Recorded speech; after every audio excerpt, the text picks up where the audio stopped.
Olá pessoal, eu sou o professor Júpiter Palacio de Souza e neste vídeo nós vamos dar continuidade a embalagens metálicas.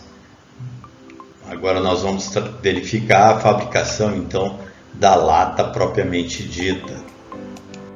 Primeiramente nós vamos fazer um pequeno breve histórico aqui da parte de embalagens metálicas. Esse histórico inicia em 1794, quando o governo francês ofereceu 12 mil francos para quem conseguisse conservar alimentos de uma safra para outra. Isso foi obtido através em 1809, o Nicolas Appert, um confeiteiro parisiense, ele conseguiu colocar em jarras de vidro e fechou com cortiça o alimento e conseguiu conservar de uma safra para outra. Então, aqui nasce a apertização, muito importante, é um processo muito importante na indústria de alimentos. Em 1810, Peter Durand, inglês, foi o verdadeiro inventor da lata como recipiente metálico. Em 1819, primeiras operações de enlatamento nos Estados Unidos. E em 1830, primeiros alimentos enlatados, peras, tomates e sardinhas. Se vocês assistirem um vídeo que está no nosso site, a história da embalagem metálica, vocês vão ter uma ideia bastante boa de como evoluiu a embalagem metálica ao longo dos anos.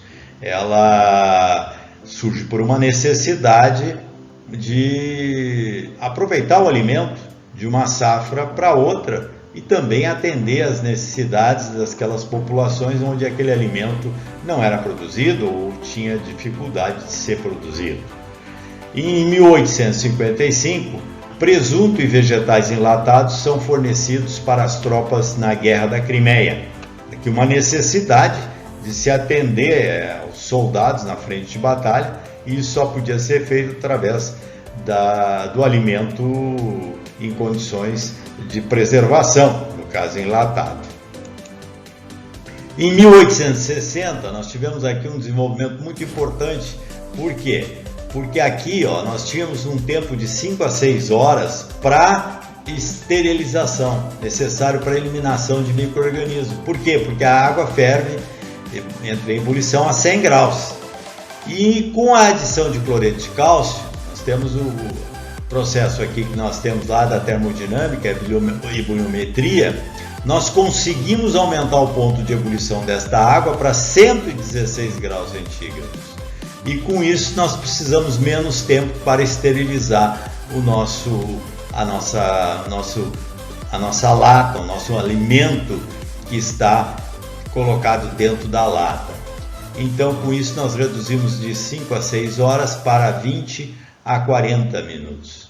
Em 1870, a Guerra Civil Americana acelera o desenvolvimento de embalagens. Uma outra necessidade aqui, advinda da Guerra Civil. Então, tem uma historinha, inclusive, aqui com relação a os soldados no fronte de batalha. Eles recebiam carne em barricas e também enlatado de um senhor que se chamava Tio Sam. E daí ele ficou conhecido, né? Tio Sam para cá e Tio Sam para lá. E isso hoje é a importante denominação lá, o país do Tio Sam. Por quê? Porque era o Tio Sam que fornecia o alimento, no caso a carne, para os soldados no fronte de batalha. Em 1874, a Schriever patenteia a autoclave, muito importante aqui para a indústria de alimentos, porque aqui nós já temos condições de esterilizar em grande escala.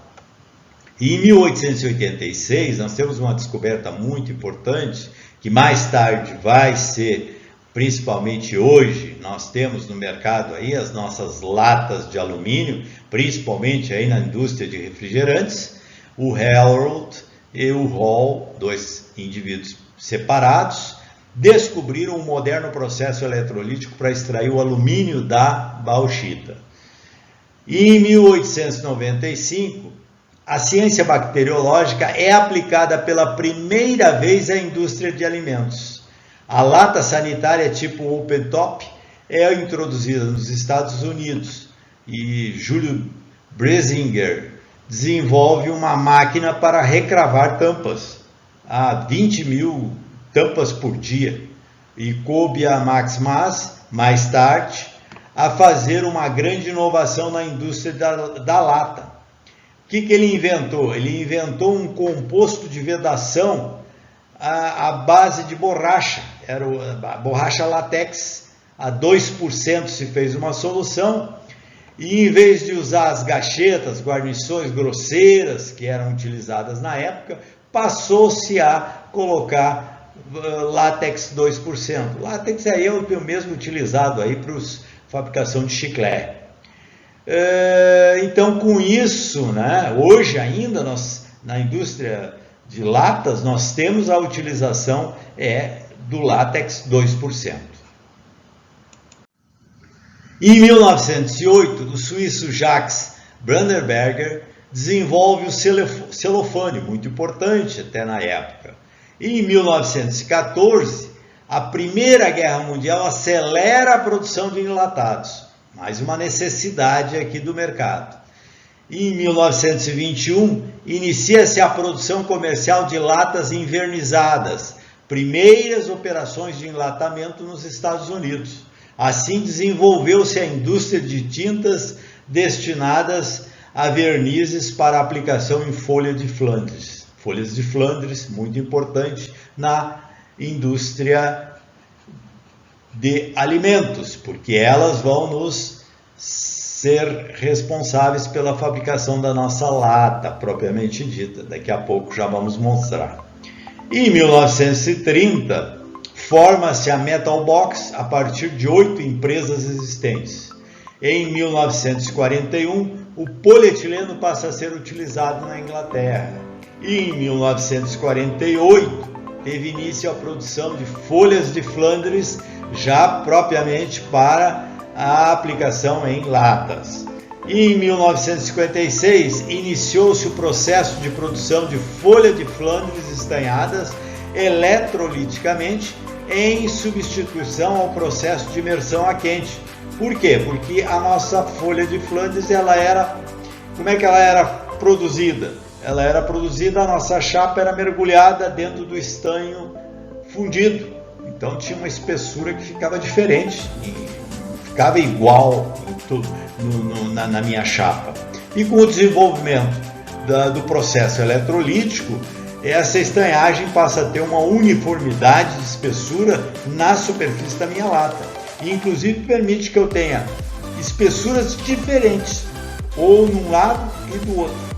Com isso depende se aquela chapa vai ficar em contato direto, a parte interna da lata precisa de maior espessura, então vamos fazer um processo de estanhamento mais espesso. Se precisar menos espessura, a parte externa, ou nem precisar, não faz.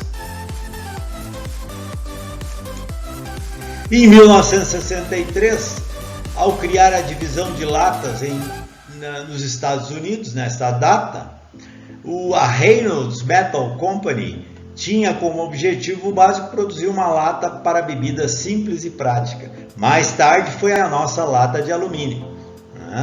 E em 1970, a primeira lata para cerveja lançada aqui no Brasil, as latas de cerveja da Skol, ela tinha um corpo e tinha 2 tampas. Primeira lata fabricada com folha de Flandres. Ainda não era em alumínio. E em 1990, a Reynolds lança no mercado brasileiro a lata de alumínio. E quem produz ali o alumínio é a Vale Sul, lá em Campo Grande, ali no Rio de Janeiro. E aí depois as empresas recebem então o alumínio, ele é transformado em chapa também, bobina, e aí então vai para a indústria onde vai fabricar a lata de alumínio. O estanhamento de folhas de Flandres, o processo se chama ferrostan, ele inicia-se com o desbobinamento e soldagem das pontas para a continuidade do processo, né? Se solda as 2 pontas uma termina, a outra já vai sendo soldada para dar continuidade.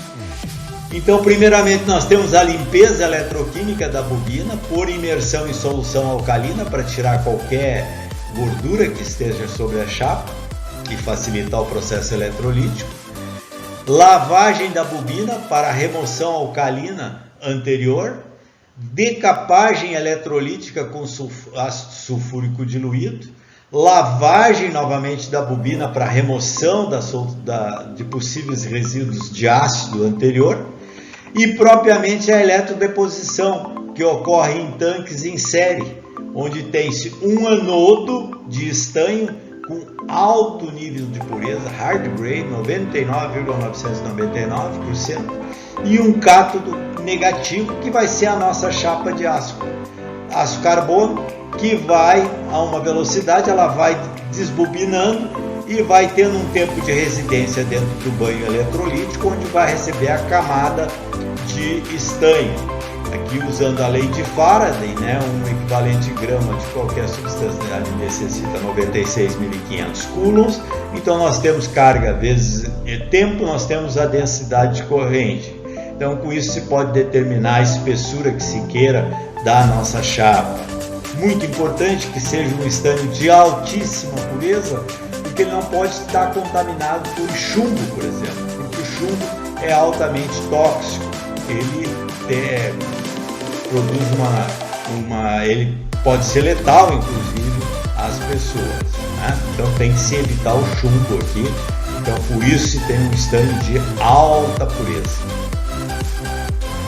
Após a deposição do estanho, a chapa passa a um forno vertical, ficando ao final brilhante. Por quê? Porque quando ele deposita e fica tipo umas porosidades. Então quando ele precisa passar nesse forno, fazer um leve aquecimento, ele derrete o estanho, cobrindo todos esses poros.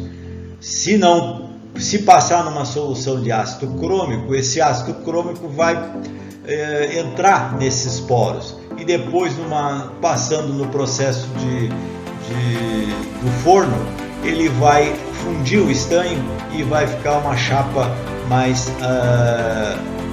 brilhante, né? Mais amarelada, que é uma chapa revestida com ácido crômico, que fica obstruindo, fica dentro dos poros, protege mais a minha folha de aço carbono que foi revestida que foi estanhada. A chapa recebe uma camada de óleo, de algodão, para proteção até o destino final. Quer dizer, ela é rebobinada de novo, né, após a estanhagem, todo esse processo que foi feito. Ela é rebobinada e se coloca um óleozinho de algodão para proteger ela contra a corrosão até o seu destino final, ou seja, lá na empresa que vai fabricar a lata, propriamente dita. Então, fazendo uma recapitulação rápida aqui, o que nós vimos lá no nosso primeiro vídeo?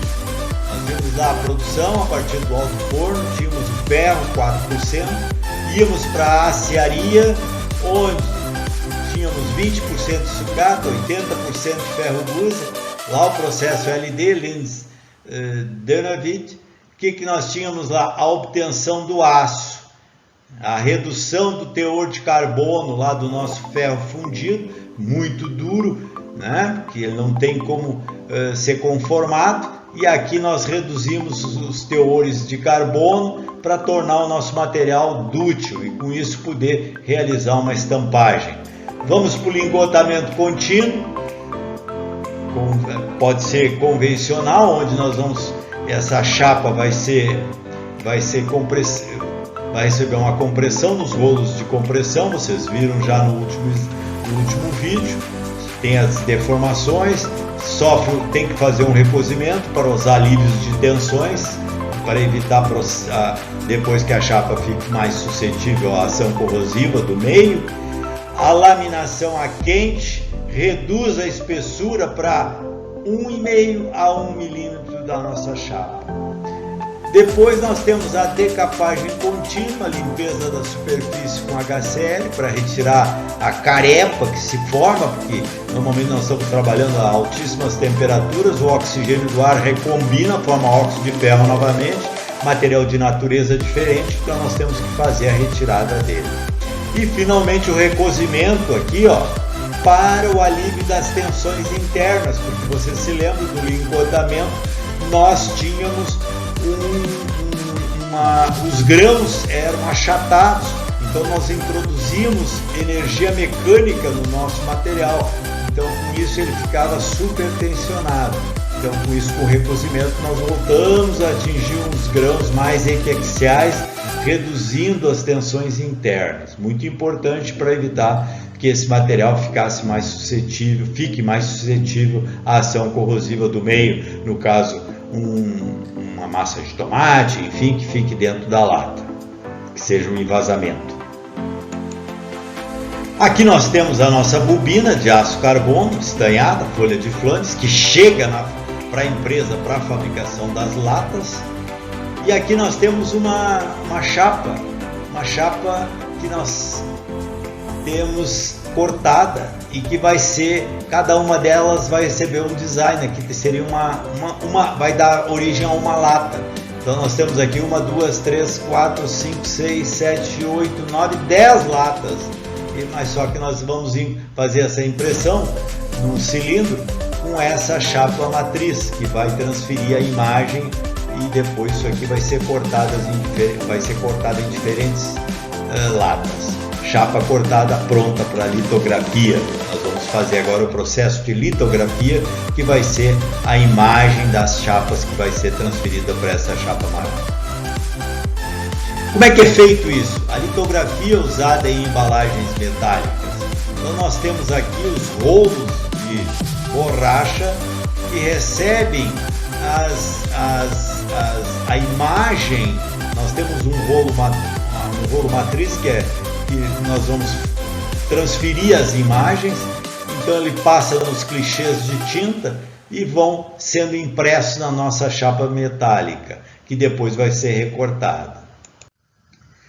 Então as etapas de fabricação da lata, aqui nós temos, por exemplo, a nossa chapa, ó, aqui já está cortada, esse aqui é só um pedaço, já foi cortado no meio. Normalmente aqui nós teríamos 1, 2, 3, 4, 5, 6, 7 ali em cima, ó, latas que vão dar origem a latas, no caso aqui é pêssego, né? Então vocês veem que nós fazemos uma chapa maior nesse cilindro com essa chapa matriz para imprimir, onde isso é feito, que se chama de litografia. Então nós litografamos a nossa chapa.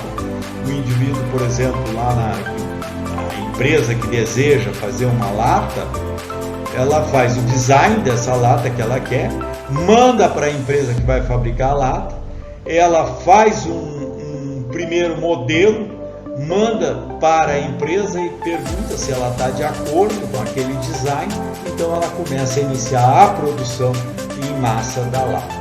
Aqui nós temos a lata, a sequência aqui, aço, a base, né, o estanho, o filme e a camada de verniz, tanto interna como externa.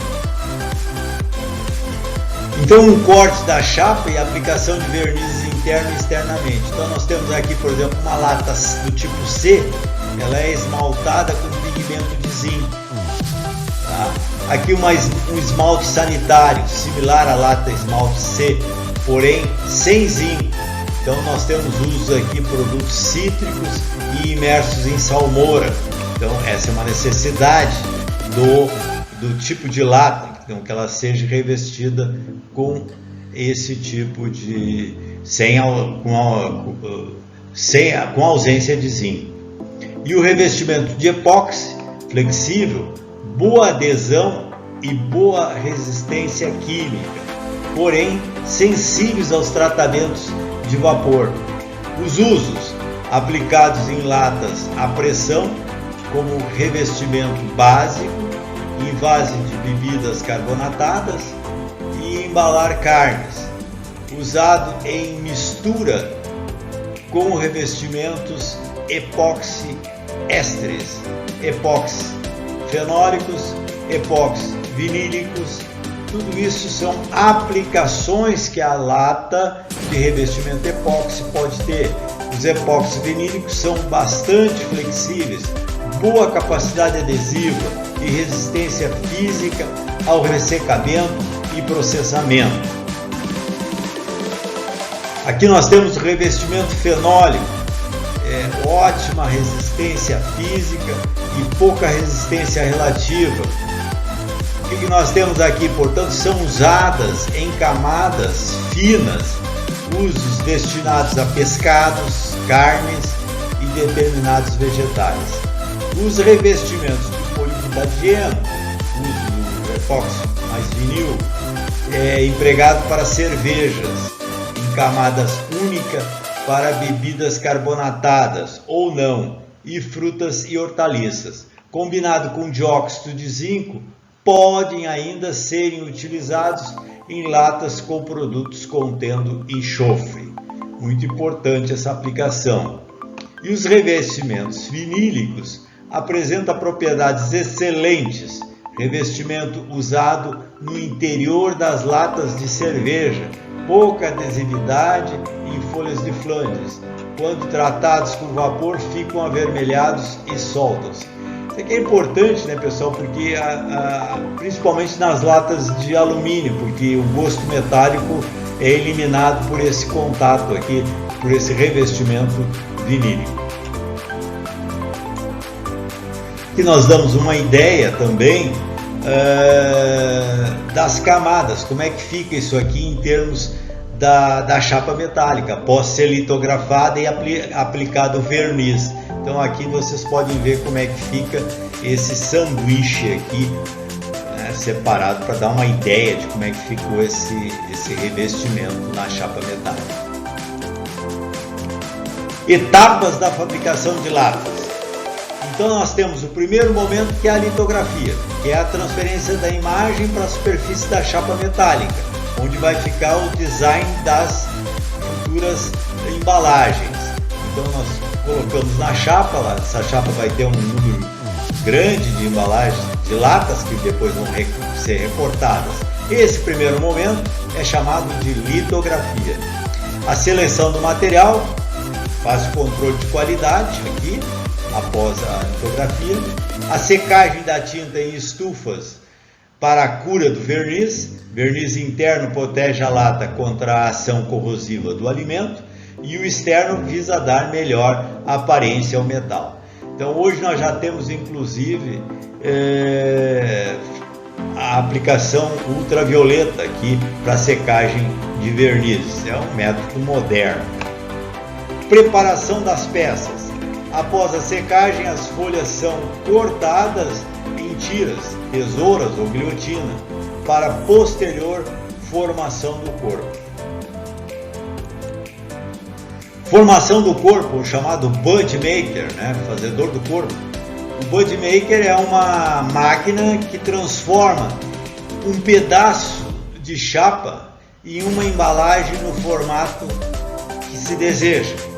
No processo de agrafagem, o antigo, que se fazia antes da eletrosoldagem, era feita a espontagem e cortes para formar os ganchos, que seriam então enganchados na parte espontada.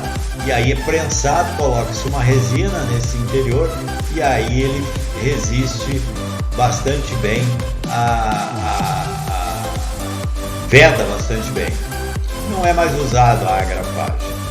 Após a chapa ser dobrada no mandril, é feito os ganchos, né? E então mergulhado numa resina termoplástica e batido o gancho para fazer a vedação. Atualmente, após a chapa ser virada no mandril, estas sofrem eletrosoldaduras e posterior verniz interno na região eletrosoldada, porque ela fica sem verniz ali.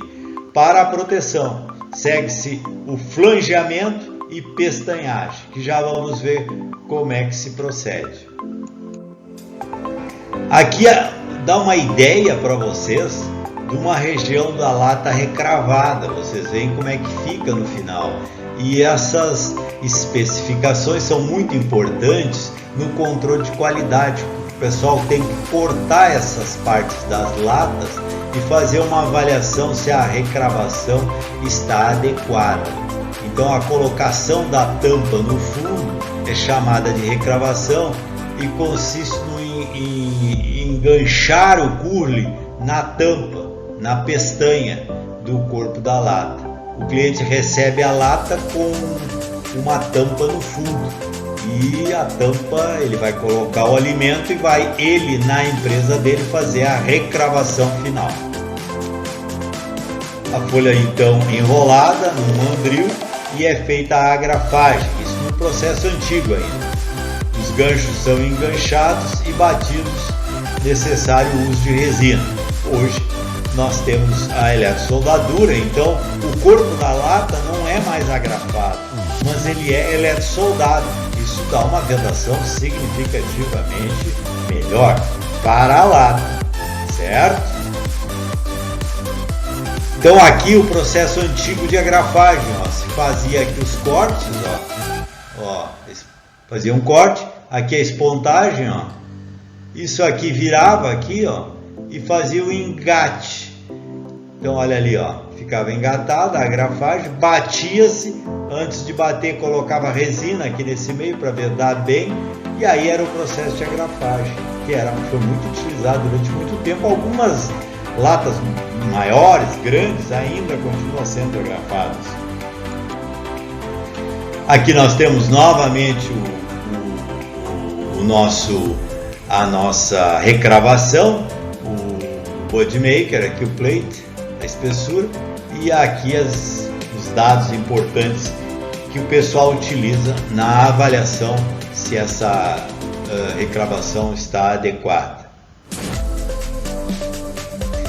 Aqui eu recomendo a vocês que vocês assistam How Cans Are Sealed, como é que a lata é selada. Está aí no nosso vídeo, dê uma olhadinha nesse vídeo aí. É muito importante para vocês se situarem sobre como é que é feita a recravação, pessoal. Então aqui o processo moderno hoje, que é a eletrosoldadura. Então o que acontece? É um fio de cobre que passa, ele gera calor e funde as duas partes da lata, onde ele vira o Budmaker, e aí ele é eletrosoldado. Fica perfeitamente vedado, né, pessoal? E aqui, nas extremidades da lata, nós fazemos o que damos uma viradinha, que é o chamada pestanha, né? Isso aqui é chamado pestanhagem, onde vai encaixar a tampa com o coolant lá, que nós colocamos o látex 2% e vai ser recravada a tampa nesta pestanha. Então aqui nós temos a fabricação o corte da obtenção da lata, da tampa, né?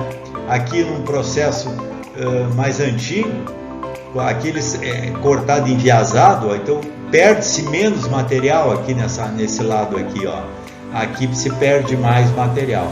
E aqui fica a lata, nós temos um vedante que ele é depositado aqui, os 2% de látex. Aqui é o coolant que vai virar e recravar em cima da pestanha, dando a recravação. No caso, a lata, ela vai para a indústria que vai envasar o alimento, ela vai com uma tampa fechadinha, e a outra tampa ela vai ser fechada na empresa. Então a empresa vai ter que ter uma recravadora para, depois de envasar o alimento, recravar. Aqui nós temos uma chapa cortada, vocês veem aqui foi retirada a tampa, né?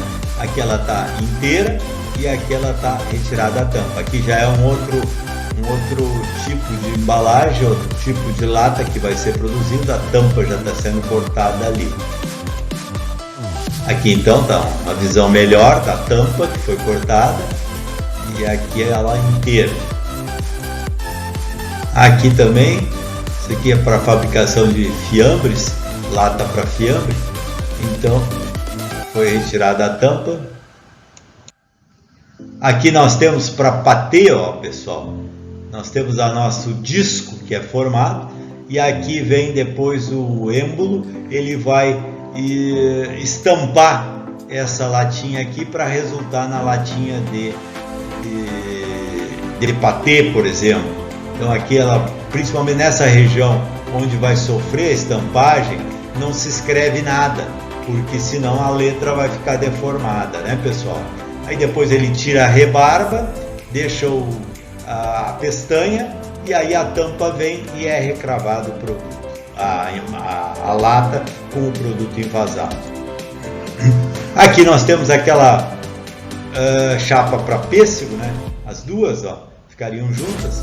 Pois é, cortado, cada uma é uma lata independente que vai resultar aqui. Aqui a nossa lata de patê, uma lata de goiabada aqui, por exemplo, ó, uma lata maior, também vai sofrer a estampagem. Ela vai pressionar aqui, dando o formato da lata. Aqui nós temos as latas metálicas também, ó, uma lata metálica. Isso aqui é o corrugado, essa parte aqui que vocês veem. Finalidade é aumentar um pouquinho a resistência mecânica da lata, né? E aí vocês podem fazer empilhamentos maiores de uma lata sobre outra. Aqui também, esse é um outro modelo. Aqui nós temos uma lata para corn beef. O corn beef é a carne que foi processada e é envasada aqui dentro. Ela é fechada. Aqui nós temos a pestana, a recravação vem aqui. E essa lata é aquecida, então nós temos o que? Nós temos a nossa carne, ela vai sofrer o processo de aquecimento, né? Ela vai coagular, vai ficar dura aqui dentro, vai esterilizar e nós podemos ter então isso aqui é vendido principalmente aí para o exterior, é o carro-chefe aí de muitas empresas, é o corn beef ou fiambre também, que normalmente é envasado nessa outro tipo de lata. Fiambre é quase uma carne mais tipo uma salsicha, né? Ela fica com o aspecto da salsicha, ela é envasada, então é muito vendido aí para muitos países aí no exterior, que compram muito esses produtos aí para tomar café de manhã, por exemplo. E o corn beef é muito interessante porque ele tem que ter esse formato cônico e ele tem que ser aberto pela lateral, porque eles gostam, depois tiram a lata e fica aquele cone de carne ali, aí ele fica fatiando. Então, se não fizer desta forma, eles não adquirem o produto nosso, porque senão não tem como tirar de dentro da lata, ele esfarela e aí não fica adequado. E aqui também eu recomendo para vocês How Metallic Cans Are Made, é um outro filmezinho que vai aparecer aí para você, um outro vídeo, tá no nosso site ali também, onde vocês vão ver todas as etapas de fabricação da lata. E vocês vão ver inclusive latas com formatos bastante complexos, muito bonitos, inclusive algumas fabricações artesanais muito importantes com lata, com folha de Flandres. Então vale a pena, pessoal, deem uma assistida nesse How Metallic Cans Are Made, deem uma olhadinha boa, tá? Porque isso é muito importante, vai fixar bem os conceitos de que nós vimos até agora. E pessoal, para finalizar, eu coloco aí para vocês mais uma vez, lembrando que separar os resíduos sólidos na sua residência é uma atitude responsável perante o meio ambiente. Isso não pode ser esquecido, principalmente hoje na lei de resíduos sólidos. É responsabilidade do consumidor também separar os seus resíduos sólidos na sua residência. Muito obrigado.